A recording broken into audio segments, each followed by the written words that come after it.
त्र्यंबकेश्वर ज्योतिर्लिंग के संबंध में एक पुरानी कथा प्रचलित है।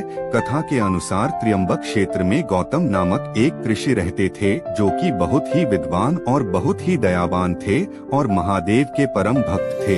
परंतु वहाँ के कुछ साधु संत ऋषियों को उनसे ईर्ष्या होने लगी, उनसे जलन होने लगी। तो उन्होंने श्री गणेश जी की पूजा आराधना की और उन्हें प्रसन्न किया और उनसे वर प्राप्त किया। उन्होंने वर के बदले गणेश जी से मांगा कि वह गौतम ऋषि को दंड दे। गणेश जी ना चाहते हुए भी उन्हें वह वर उन्हें देना पड़ा।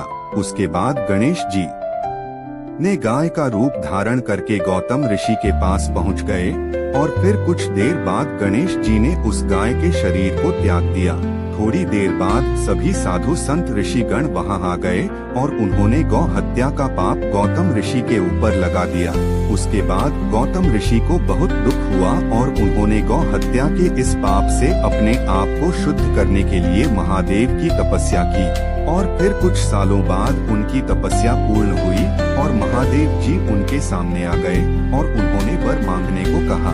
जैसे ही गौतम ऋषि जिन्हें आंखें खोली भगवान महादेव को अपने सामने देखा तो वह बहुत खुश हुए। उन्होंने पहले तो उन्हें प्रणाम किया, उसके बाद उन्होंने कहा कि मुझे इस गौ हत्या के पाप से मुक्त कीजिए, मुझे गंगा स्नान करवाइए। और महादेव जी ने गंगा को वहाँ पर उतार दिया और कहा कि आज से गंगा को तुम्हारे नाम से जाना जाएगा। इसलिए वह नदी आज गौतम ऋषि के कारण गोदावरी नदी के नाम से जानी जाती है। और फिर गौतम ऋषि ने महादेव से अनुरोध किया वह त्र्यंबक क्षेत्र में निवास करें और जैसे आपने मेरे पाप और दुख दर्द को दूर किया है वैसे ही यहीं पर विराजमान हो जाइए।